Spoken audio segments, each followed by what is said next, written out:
Très bien, bienvenue à cet atelier, donc conseil en images et adaptation au masque. Donc, élément très important aujourd'hui pour s'adapter à la situation et surtout d'autant plus lorsqu'on est en transition professionnelle ou en recherche d'emploi. Je vais vous donner plein de trucs et astuces par rapport à ça. Alors, je vais lancer le diaporama.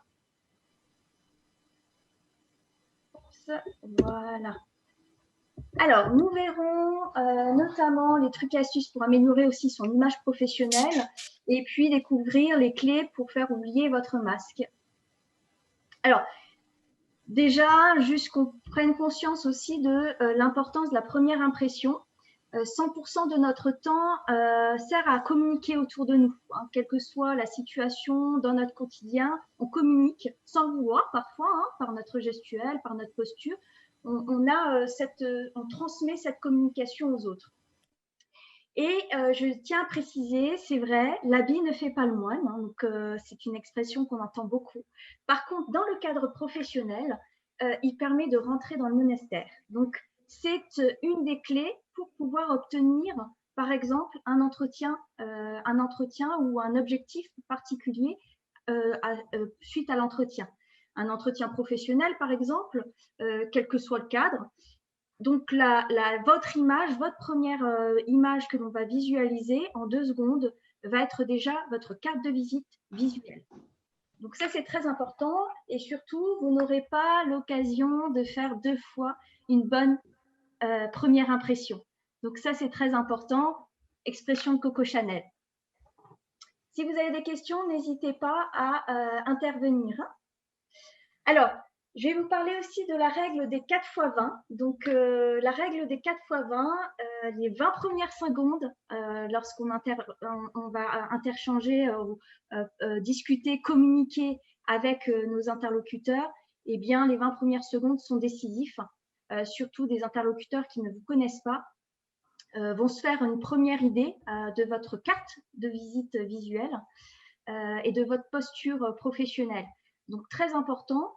Ensuite, on a les 20 premiers gestes. Donc, alors les 20 premiers gestes, ça va être effectivement donc la gestuelle de façon classique. Alors, il y a l'histoire de la poignée de main, même si aujourd'hui, effectivement, c'est plus le cas. Mais la façon dont on va dire bonjour ou la posture qu'on va prendre lorsqu'on va dire bonjour à son interlocuteur va avoir aussi une influence sur l'image que votre interlocuteur va avoir de vous. Et vous-même, d'ailleurs, hein, vous vous faites déjà une idée ou vous jugez, entre guillemets, sur les apparences ou sur l'image, sur cette gestuelle. Les 20 premiers mots, donc le vocabulaire, et là, peu importe, on a le masque, on est sans masque, peu importe le vocabulaire, les mots vont avoir une importance capitale, surtout en France. Et ensuite, effectivement, les 20 premiers centimètres. Donc, les 20 premiers centimètres, c'est-à-dire effectivement la distance qu'on va avoir avec notre interlocuteur. Alors, aujourd'hui, c'est vrai, nos codes ont changé. Hein, donc, on a des codes particuliers au niveau de la distance et de ne pas rentrer dans l'espace privé, on va dire, de notre interlocuteur, donc de respecter son espace privé. Mais surtout, ça va être donc aujourd'hui des codes inversés. Donc, bien sûr, il y a cette distanciation que l'on doit mettre en place qui est plus large, on va dire. Avant, on se disait que mettre autant de distance entre son interlocuteur, donc 2 mètres de distance, par exemple, entre son interlocuteur et soi, c'était un geste de froideur. On peut paraître effectivement d'être quelqu'un de très froid et fermé. Aujourd'hui, ce n'est pas le cas, hein, c'est un geste de respect, hein, donc effectivement au vu de la situation. Mais il ne faut pas non plus être trop loin. Hein, donc il y a effectivement les gestes barrières. Et après, on a les gestes dont la distance dont on ne pense pas, c'est la distance numérique. Donc là, par exemple, aujourd'hui, nous sommes en visio. Vous serez peut-être amené à passer des entretiens de recrutement, des entretiens spécifiques. Alors, attendez juste, voilà. Des entretiens spécifiques pour des demandes de stage, pour des entretiens d'embauche, pour une formation. Et donc, effectivement, la distance qu'on va avoir aussi visuellement via une caméra est très importante. Donc, bien calibrer aussi le visuel par rapport à la caméra. Alors, la confiance en soi, c'est quelque chose qui doit se travailler aussi, donc souvent en profondeur, parce qu'on n'a pas forcément, on ne sait pas, en fait, tout simplement l'image que l'on renvoie. Quelle est l'image que l'on renvoie par rapport à son interlocuteur ou ses interlocuteurs qui ne vous connaissent pas? Donc ça, c'est une question à se poser. Donc, on peut questionner une personne que vous ne connaissez pas, ça c'est ce que je vous recommande. C'est-à-dire que dans votre entourage, ils ne seront pas forcément très objectifs. Donc, je vous recommande de vous questionner par rapport à ça, au-delà du masque qu'on va voir tout à l'heure, par rapport à sa gestuelle, ça va être ce dont on a parlé tout à l'heure, l'image professionnelle qu'on va renvoyer. Donc, ça va être effectivement la coiffure, ça va être le visage, les ongles, les mains jusqu'aux ongles, également le code vestimentaire que l'on va avoir face à son interlocuteur. Alors, ça, c'était quelque chose d'important. Donc, questionner quelqu'un que vous ne connaissez pas, donc quelqu'un d'extérieur, et aussi se poser la question, quelle image vous souhaitez renvoyer à votre interlocuteur. Donc, quand vous vous préparez, notamment, donc, par rapport à un entretien, pour vous, quel est votre code? Quelle est l'image professionnelle? Que représente une image professionnelle pour vous? Et là, c'est aussi une question qui est importante parce que si vous êtes bien à l'intérieur, vous le serez aussi à l'extérieur. Donc, c'est du développement personnel, c'est quelque chose sur lequel il faudra travailler si vous n'avez pas la réponse à cette question. Que des cultures différentes, ça c'est à prendre en compte puisque effectivement notre interlocuteur, avec ou sans masque, a des codes au niveau de sa gestuelle, donc selon ses origines aussi, donc des codes qu'on a définis depuis notre enfance par rapport à notre environnement dans lequel nous avons évolué, par rapport à notre propre expérience, des incidents qu'on peut avoir vécu aussi, et donc ces codes sont propres à chacun. Et donc l'individu, l'autre, n'a pas forcément les mêmes codes que vous. Mais il y a des codes qui sont, on va dire, qui sont communs, généraux à tous, quelle que soit la génération et quelle que soit la culture. Et ces codes, il faut se les approprier. Et puis aussi prendre en compte la culture qui peut être différente, donc la culture de son interlocuteur. Donc j'ai ma culture, donc mes croyances, et en face de moi, j'ai un interlocuteur qui peut avoir une autre culture. Et là, je parle aussi des télétravailleurs, des travailleurs transfrontaliers, par exemple, travailleurs transfrontaliers qui vont avoir des échanges peut-être avec des recruteurs allemands qui ont d'autres codes et donc effectivement aussi une autre culture. Et il faut s'adapter. Donc, capacité à s'adapter. Et pour ça, vous avez plusieurs prestations, plusieurs formations qui vous amènent à comprendre ces codes et donc à mieux communiquer aussi avec l'autre. L'élégance professionnelle, alors c'est quelque chose dont on parlait peu et qu'on amène de plus en plus parce qu'effectivement, l'élégance professionnelle, c'est un tout. Ça va être effectivement sur de la gestuelle, sur de l'image, mais également sur des actions que l'on va mener. Et là, je fais le rapport avec l'atelier de ce matin à 9h15 dont je vois certains participants qui effectivement influent beaucoup. C'est les réseaux sociaux. Donc l'image que l'on peut renvoyer sur les réseaux sociaux va faire aussi paraître l'élégance professionnelle qu'on peut avoir, que ce soit de par les contacts que nous avons, le réseau que nous avons virtuel, ou que ce soit les activités que nous avons sur notre profil, notre identité numérique. Voilà, et il y a un petit article qui est très intéressant sur le site Elle, qui donne effectivement, qui a été fait par une psychologue du travail et qui permet effectivement de voir des compétences professionnelles à développer. Alors, on arrive sur l'expression de nos émotions et comment faciliter les interactions sociales lorsqu'on a un masque. Je vais donc mettre mon masque.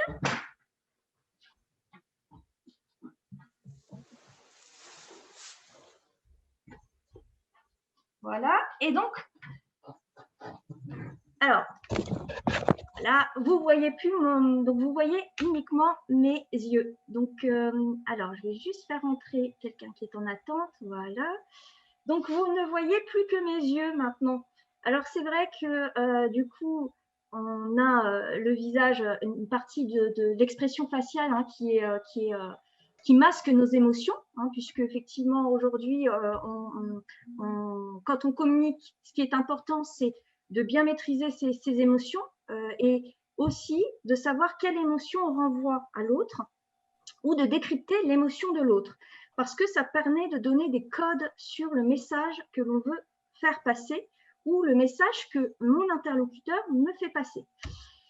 Et donc, effectivement, le rôle dans une conversation, par exemple, je vais mettre en lumière et en image ce que je dis par rapport au visage, c'est les mails.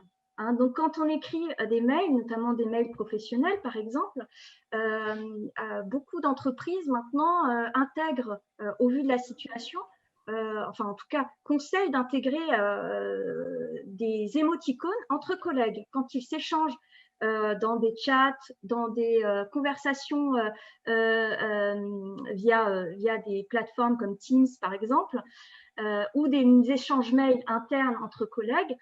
Ils incitent à mettre des émoticônes, tout simplement, qui permet en fait d'éviter tout malentendu. Donc, on a nos codes lorsqu'on s'exprime, effectivement au niveau de l'écriture, mais aussi au niveau de la conversation orale. Et donc, ces codes sont propres à notre identité et sont notre perception des choses. Sauf que l'autre n'a pas forcément la même perception. Donc, quand il va lire un mail et qu'on met un point d'exclamation à la fin, le point d'exclamation veut tout et rien dire. Chez moi, le point d'exclamation veut dire, oh là, c'est quelque chose de, voilà, la personne est en colère, elle est très directive. Alors que si on met le point d'exclamation et que l'on met un petit émoticône avec un sourire derrière, eh bien, ça passe mieux. On sent une bienveillance, on sent qu'effectivement, c'est pas un malentendu, c'est bien un conseil ou une remarque positive. Du coup, les émoticônes, eh bien, c'est comme l'expression du visage. On a effectivement donc le masque et je vais vous donner les clés pour faire passer ces émotions comme des émoticônes. Alors, on a la communication verbale. Donc, il y a le ton et l'intonation qui va être important lorsqu'on va discuter, parler. Et là, c'est presque, on va dire, automatique. C'est des habitudes que nous avons, ça fait partie de notre personnalité. Nous nous sommes construits comme ça. Eh bien, c'est quelque chose que l'on peut faire évoluer, on peut s'entraîner et c'est aussi faire évoluer sa capacité d'adaptation à l'autre. Donc, on va s'adapter par rapport à l'autre et pour ça, effectivement, on va écouter, on va entendre le ton et l'intonation de mon interlocuteur pour s'adapter par rapport à ce qu'il connaît et surtout ce qu'il va comprendre. Parce que forcément, on est tous des miroirs. Donc, on a tendance à être beaucoup plus, on va dire, on va s'adapter par rapport à, on va essayer de s'adapter à l'autre et surtout, on entend mieux lorsque l'autre utilise les mêmes codes. Donc, on va avoir effectivement, on va être plus ouvert et beaucoup plus attentif quand l'autre, effectivement, utilise les mêmes codes ou le même vocabulaire. Donc, l'importance des mots qui est quelque chose de primordial.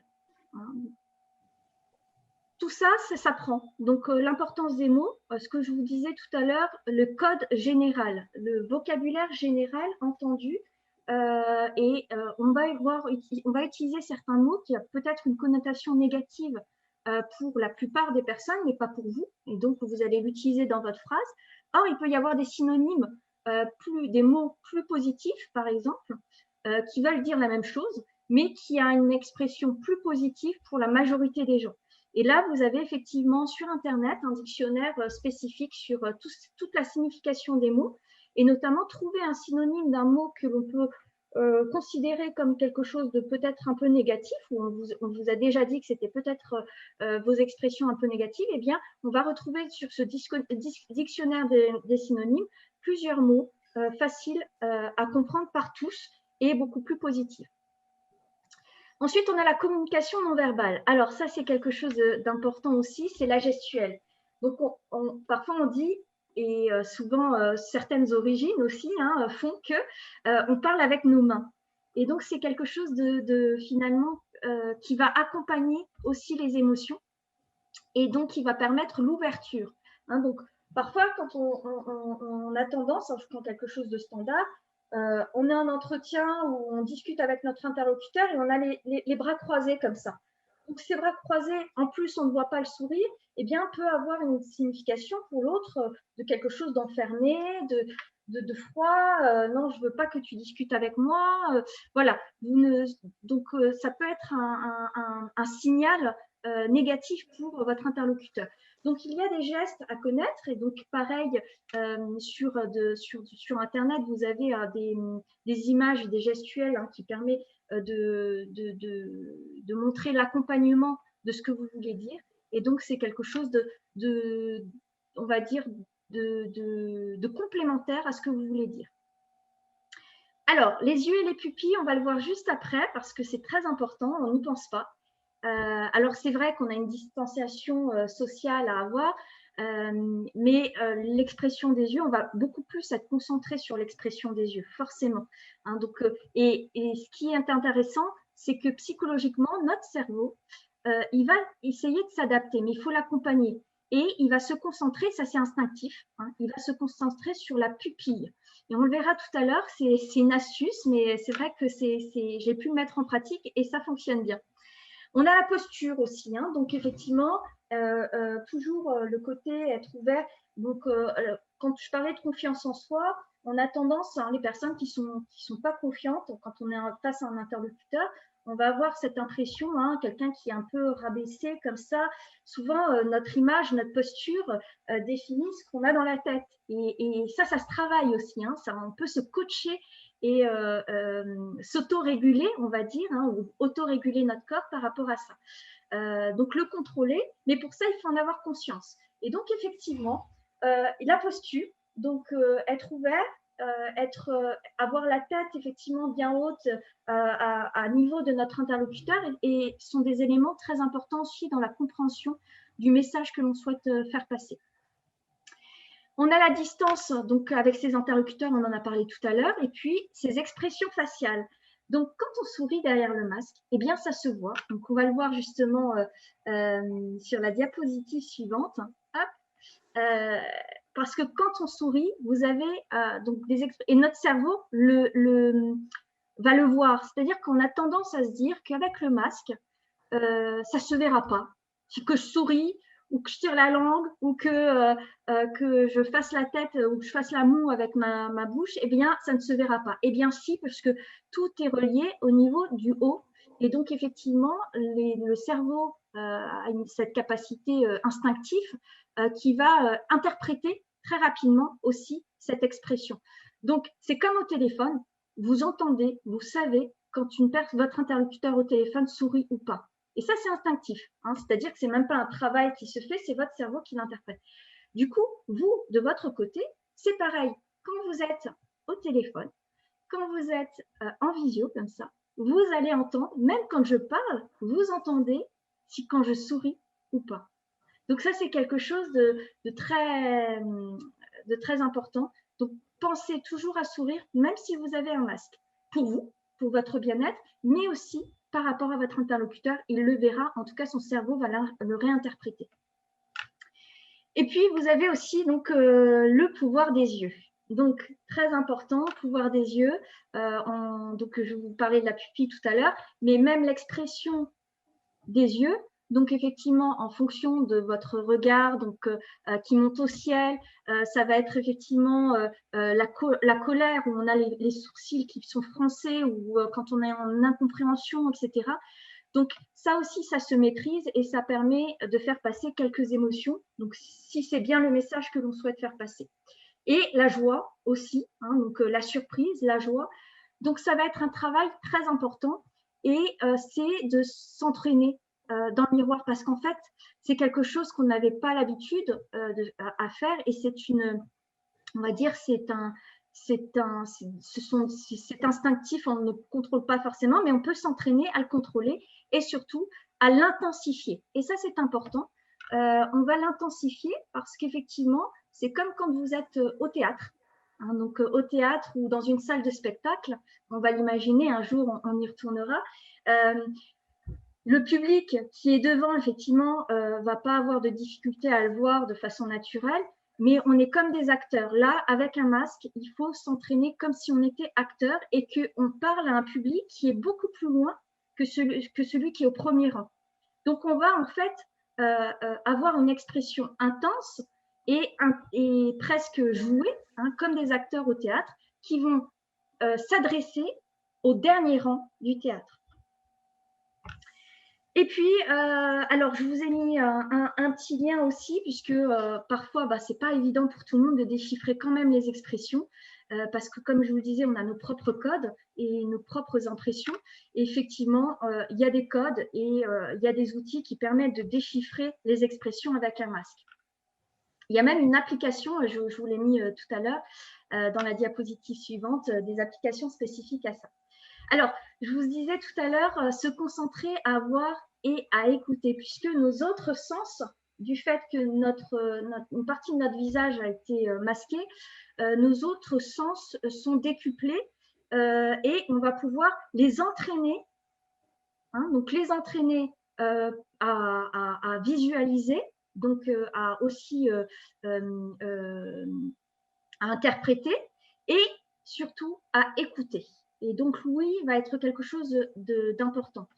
Alors, pour que le sourire se voit derrière votre masque, vous pouvez aussi imaginer qu'on va être, donc ça je vous l'ai dit, hein, comme des acteurs, et donc on va intensifier le sourire aussi au niveau du masque. Hein. Donc, vous ne souriez pas comme habituellement sans masque. Là, on peut intensifier beaucoup plus le sourire. Pour mieux écouter, donc ça c'est quelque chose de presque de primordial, c'est effectivement écouter l'autre, savoir l'écouter. Quand votre interlocuteur va s'exprimer, on va le laisser parler. Comme c'est plus difficile avec un masque, hein, on a tendance à couper la parole ou on se dit qu'on ne peut pas s'exprimer. Hein, c'est psychologique, le masque enferme. Du coup, quand un interlocuteur va s'exprimer, ou quand vous avez besoin de vous exprimer, il faut vous imposer. Hein, donc, pour éviter que l'interlocuteur vous coupe ou voilà. Donc, il faut vous imposer. Et donc, là, je reviens sur le ton qu'on va employer. Il faut être plus fort, entre guillemets, et plus intense dans ses expressions et dans son intonation. Donc, comme si on accentuait les ponctuations. Au niveau de l'interlocuteur, il va s'exprimer. On va l'écouter. On va attendre pour interpréter et pour bien réfléchir à ce qui a été dit, tout en mettant en lumière l'expression qui est autour, l'environnement et sa gestuelle. Alors, on a également les pupilles. Alors, je vous ai mis une photo ici. Hein, donc, qu'est-ce que vous préférez comme pupille? Celle qui est à gauche ou celle qui est à droite? Les pupilles dilatées ou les pupilles qui sont plutôt contractées? À gauche plutôt. Ouais. Personnellement, celle de droite. Ah oui, d'accord. Très bien. Eh bien, écoutez, en règle générale, c'est vrai que les pupilles dilatées est associée en général à une personne beaucoup plus gaie. Hein, donc, beaucoup plus gaie, beaucoup plus joyeuse, associée à des personnes sympathiques. Alors, effectivement, à gauche, on a un regard plus doux. Hein, donc, on a un regard plus doux parce qu'effectivement, la partie noire qui est un peu plus rétractée, on voit mieux la couleur. Hein, donc, effectivement, le côté clair, le côté lumière attire. Alors que le côté pupille, effectivement, la partie noire hein, qui est beaucoup plus effectivement présente, rend les yeux un peu plus foncés. Du coup, le noir représente la colère, pardon, représente la couleur et donc la tendance, en tout cas au niveau de notre cerveau, mais ça dépend encore une fois, je vous disais, les codes hein, de chacun, mais peut représenter une situation de peur ou de colère. Et donc, effectivement, c'est des choses qui peuvent être intéressantes. Et puis, comme on va se concentrer par rapport au regard et aux pupilles, sachez que ça se contrôle. Hein. On a tendance à croire que, effectivement, les pupilles ne se contrôlent pas parce que c'est en fonction de la luminosité, c'est en fonction de nos émotions qu'on ne peut pas contrôler, mais on peut contrôler nos émotions et on peut effectivement les adapter en fonction de la situation. Et ça, c'est un entraînement qui peut se faire au miroir. Et puis surtout, il y a plein d'articles qui permettent de vous donner des trucs et astuces justement sur Internet, comment jouer avec ces pupilles. Alors justement, des outils mobiles pour vous aider. Donc, alors, comme je vous disais tout à l'heure, la confiance en soi, donc l'expression, donc on a parlé du masque bien entendu et de comment faire pour faire passer ses émotions avec un masque, son sourire et donc ses échanges, améliorer ses échanges par rapport aux interlocuteurs. Mais pas que, parce que finalement, ça vous définit aussi, et ça dépend aussi beaucoup de vos émotions et de la situation dans laquelle vous êtes actuellement. Donc, votre état émotionnel, votre morale influe énormément sur votre posture et sur votre image professionnelle. Donc, effectivement, il va y avoir des applications. Donc là, je vous donne des petites astuces, applications qui peuvent vous remobiliser, en tout cas vous aider, vous reguider, avoir un fil conducteur donc quotidien. Et c'est comme l'entraînement, c'est comme quand on fait du sport. Hein, on fait du sport parce qu'on a un objectif à atteindre. Et là, c'est pareil. L'objectif à atteindre, c'est gagner confiance en soi et donc du coup être face aux autres, renvoyer une image aussi plus confiante auprès des autres. Et pour ça, il faut travailler de l'intérieur. Donc, avec Fabulous, qui est une bonne application, vous avez Habitbull aussi et Get Shit Done qui permettent effectivement, à partir d'un objectif, de pouvoir les atteindre par différents trucs et astuces. Vous avez également des applications et aujourd'hui, eh bien, on a un peu plus de temps, entre guillemets. Cette situation nous permet aussi des opportunités, du temps pour prendre soin de nous.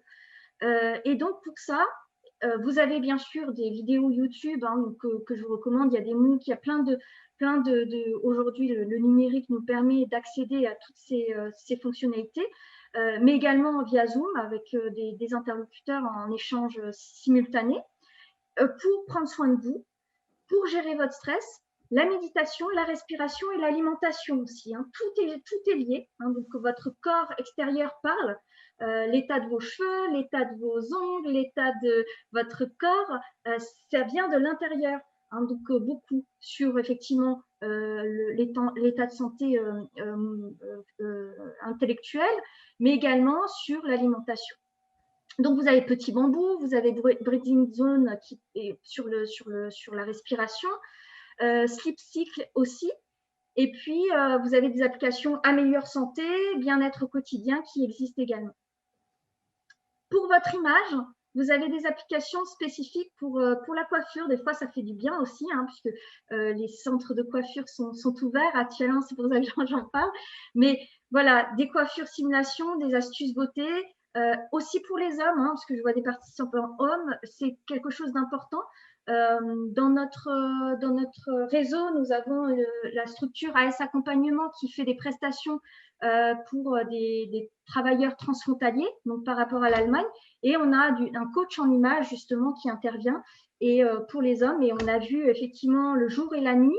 Et ça s'est vu dans la posture de ces participants entre le avant et le après. Donc effectivement, la posture du participant, même physiquement, avait complètement changé.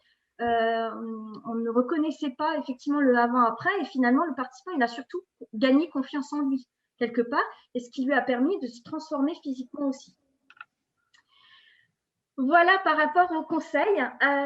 J'ai repris aussi, donc ces conseils sont au niveau des références d'une neuropsychologue très connue, notamment par rapport au masque, hein, qui donnait des conseils et qui est directrice de recherche au CNRS.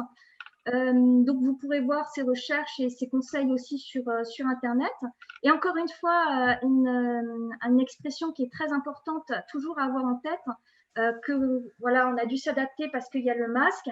Ce ne sont pas les espèces qui survivent. Les espèces qui survivent ne sont pas les espèces les plus fortes ni les plus intelligentes, mais celles qui s'adaptent le mieux au changement. Donc voilà, c'est pas une question de compétence, c'est pas une question d'intelligence, c'est vraiment l'adaptation au changement qui va faire que vous réussirez. Voilà. Alors, avez-vous des questions? Ça va? C'était clair? Oui, c'était clair. Ouais. Parfait. Merci, c'était très, très intéressant. Voilà, surtout, voilà, ce que je peux vous recommander, c'est vraiment de prendre soin de vous, ça se verra à l'extérieur. Et puis aussi, oser questionner votre entourage par rapport on a parfois une mauvaise perception de notre image. Et se poser les bonnes questions, c'est déjà faire un gros travail aussi sur l'image professionnelle qu'on peut avoir.